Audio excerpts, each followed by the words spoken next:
Continuamos en Quien Resulte Responsable, un programa de análisis y crítica sin compromisos.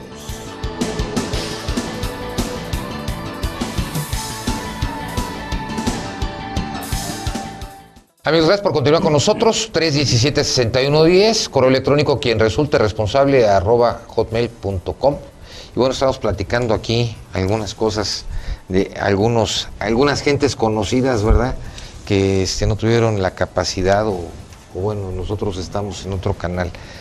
Aquí yo creo que, sobre todo, las corrientes políticas no han manejado realmente por qué lo que se quiere es una ley que apruebe el derecho de decidir.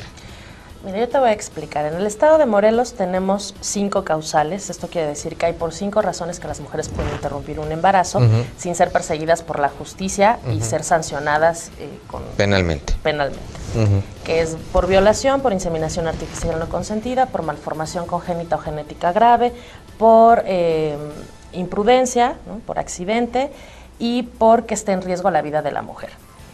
En cualquiera de esas 5 circunstancias, el Estado tiene que garantizar que las mujeres puedan interrumpir el embarazo en las mejores condiciones y sin ser sancionadas. Cualquier otra circunstancia es penada.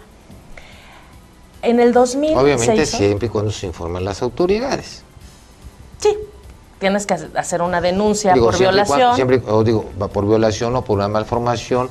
Siempre y cuando a eso voy. En el 2000, lo hagas, ¿no? En el 2000 si no lo haces, nadie supo, nadie nada. En el 2000 se hizo un procedimiento en el Código de Procedimientos Penales para decirle a las mujeres cuáles eran los pasos que tenían que seguir para poder solicitar esta interrupción frente a las autoridades. Y entonces teníamos el de violación y teníamos el del asunto médico, ¿no?, por las otras 4 razones. Pero en el 2007, cuando se hace la reforma, cuando se hace el nuevo Código de Procedimientos Penales, Oscar Sergio decía que se les olvidó poner el procedimiento que ya existía, pero que además nos iba mucho mejor porque eran muchas piedritas en el camino. Cuando teníamos el procedimiento, había jueces que incluso querían carear a niñas de 3 años, y te lo digo porque yo las llevaba, las acompañaba. ¿Llegó a suceder esto? Por supuesto.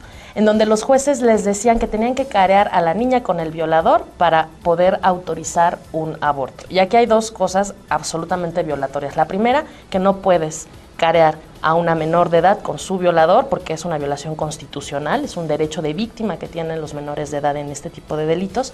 Y la segunda es que el procedimiento en el Código de Procedimientos Penales en ningún momento hablaba del juez, era el Ministerio Público quien tenía 48 horas para autorizar una interrupción, ¿no?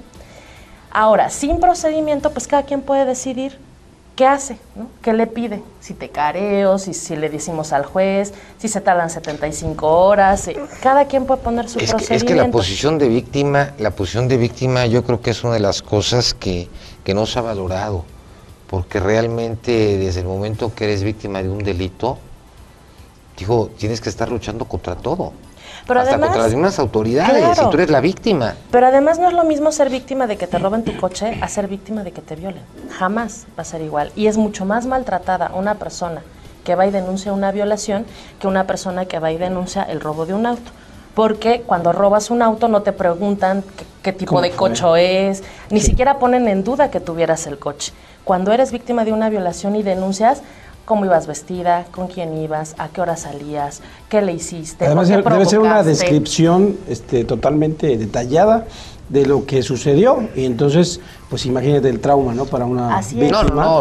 Volver a y el problema de todo esto es que lamentablemente tantas drogas nuevas que también existen, que van a la disco, les ponen la pastillita, de repente cuando se dan cuenta aparecen pues no saben en un hotel, no saben qué pasó. Por eso es muy importante que, pues bueno, siempre no soltar su vasito cuando andan de parranda, ¿verdad? Y ver qué es lo que realmente están tomando. Pero qué triste que se llegue a eso, ¿no? Así es. Que tengas que, la vuelves a victimizar. Así y con el es. problema y con el shock psicológico. Y ya en este estado no tenemos procedimiento. Entonces, nada de que se nos facilitaron las cosas, al contrario. En la práctica nos hemos dado cuenta que no se facilitan, porque ahora incluso ni siquiera te dicen que es tu derecho. Se dejó un vacío ahí. Así es. Es en un el hueco 2007 hay un jurídico. vacío, no hay manera real de que las mujeres podamos exigir este derecho en caso de haber sido violadas, ¿no? Pero tampoco hay ley que te diga lo contrario. No, pero si no tienes acceso es como si no existiera. O sea, si no tienes información, si no hay campañas de difusión, si cuando llegas con los ministerios públicos, ni siquiera ellos a veces saben que se puede. ¿Te ha pasado? Claro. Me pasaba incluso cuando teníamos el procedimiento. Entonces, ahora, por supuesto que las mujeres están en total indefensión, incluso en estas 5 causales. Pero ya en el 2008 modifican la ley, modifican la Constitución, y entonces reconocen la vida desde el momento de la concepción.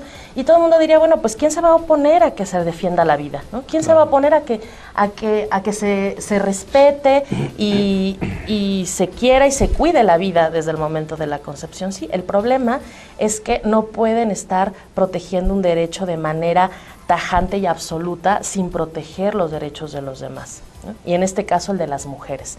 Y entonces, si a ti te dicen constitucionalmente, que además en la jerarquía de las leyes, la Constitución está por encima del Código Penal, que se protege la vida desde el momento de la concepción, y después te dicen que no hay problema con las causales, pero no hay un procedimiento, pues entonces hay mucha confusión y se deja desprotegido a los médicos, se deja desprotegido a los abogados y se deja desprotegidas a las mujeres, porque no hay garantía jurídica de que en el momento en el que tú solicites una interrupción, pues realmente no te vayan a meter a la cárcel. Porque entre que averiguan y no sé qué, y decimos que la Constitución Federal está por encima de la local, y la norma 046 de violencia está por encima de la Constitución local, y la ley de salud está por encima de la Constitución local, pues en ese tiempo ya la mujer terminó su embarazo y ya nació el hijo, ¿no? ¿Conoces algún caso en el que haya sido alguien detenida por practicarse un aborto? Bueno, tenemos el caso apenas en el 2010, una niña de Yautepec, 15 años, que es acusada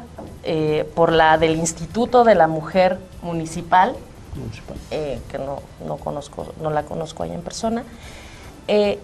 La detienen, la acusan, la procesan y la encuentran culpable. Por aborto. Sí, esta es una ventaja, podríamos llamarle. En Morelos no se les acusa de homicidio en grado de parentesco, como pasa en Guanajuato, en Baja California, en Puebla, en Veracruz. Bueno, ya en Guanajuato hicieron modificaciones, ¿no? Pero no en el término del delito, sino en las penas que éstas conllevan. Y entonces en Morelos se modifica este Código Penal para que en lugar de cárcel se les pueda dar atención médica y psicológica, y además hagan servicio social en lugar de estar detenidas y encarceladas. Eso yo me pregunto, ¿y esta niña de 15 años no recibió el apoyo psicológico? No lo sabemos. No sabemos qué tipo, además, de atención psicológica le puedan dar, porque podrá ser ¿Fue por producto de una violación? No sabemos. No ha habido posibilidad de conocer más allá del caso que a través de un medio de comunicación local, porque no hay manera de ponerse en contacto con ella aún, ¿no? Entonces, ese es un caso. Hay otro en donde en la ciudad, en el municipio de, antes de Miacatlán, ¿cómo se llama? No recuerdo el nombre del municipio, pero bueno, en la zona sur, una mujer también es denunciada. ¿Mazatepec? No. Mazatepec, Tetecala. En Tetecala, más allá. Una mujer llega al hospital con sangrado, un aborto, la doctora se entera, la denuncia. Cuando ella despierta, están ya los policías ministeriales, ya la tienen detenida, y le exigen a ella, a su pareja y a su madre 25,000 pesos a cada uno para darles derecho a fianza, y que además es una fianza absolutamente alta, considerando que el aborto no tiene penalidades como un delito grave, no tiene... Sí. Es un delito grave. Y se tiene que fijar en base al salario de lo que tienen ellos. Así es. Y bueno, esta mujer en pobreza extrema... Dentro de la Constitución. Así es. Esta mujer en pobreza extrema, con 3 hijos... bajo palabra. Y de todos modos se queda con antecedentes penales, con una multa exagerada con relación a su situación y al delito del que la estaban acusando, y obviamente extorsionada por las autoridades, y esto fue aproximadamente en el 2006. O sea, ¿qué se hizo al respecto? Perdón. Las mujeres no quieren saber nada. Cuando una se acerca a ellas, sienten esta mirada de la sociedad como si fueran asesinas, y perdón, pero no son asesinas. El aborto es distinto a un homicidio, y no podemos pensar, porque si fuera igual entonces todo se llamaría homicidio. No podemos pensar que están matando a una persona, están interrumpiendo un embarazo, y por lo tanto el nombre es distinto, la pena es distinta, pero el tratamiento social es igual que como si estuvieran matando a una persona, o tantito peor, porque entonces es como una madre matando a su hijo, pues sería como el peor de los pecados, dicen por ahí, ¿no? Sí, hay gente que lo toma como un homicidio. Sí, porque hay una corriente que considera que desde el momento de la concepción ¿no? ya es una persona y que se debe de respetar su vida y que además se debe de castigar como homicidio a quien la interrumpe. Fíjate que yo creo que aquí son dos puntos, y es lo que platicaba al momento antes de entrar al programa, en lo que yo podía estar de acuerdo desde mi punto de vista personal, ¿sí? Y en lo que yo no podría estar de acuerdo, ¿no?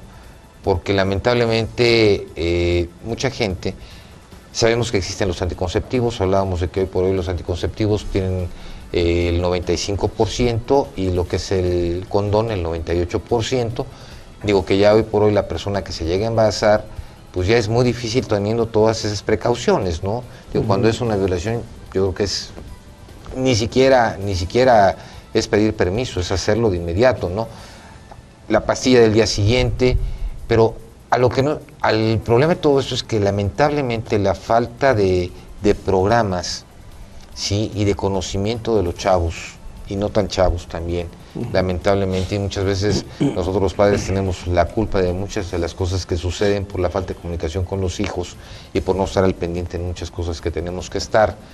Y los hijos van encontrando en el camino, ¿no? Y es donde empiezan a venir los embarazos, lamentablemente, y luego posteriormente los abortos, ¿sí? Porque no llega uno a hacerse responsable de los hechos, ¿no? Yo creo que tiene que ver con muchas cosas, y entre esas es que no todas las personas tienen acceso a la información objetiva, real, científica,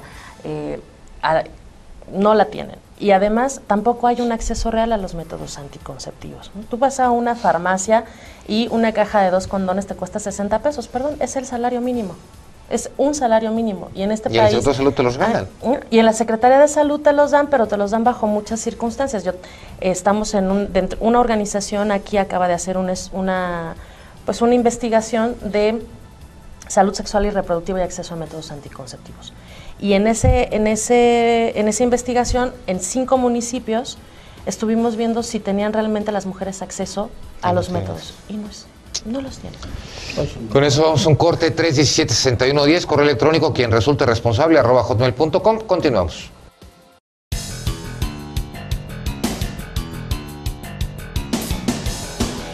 Quédate con nosotros en Quien Resulte Responsable.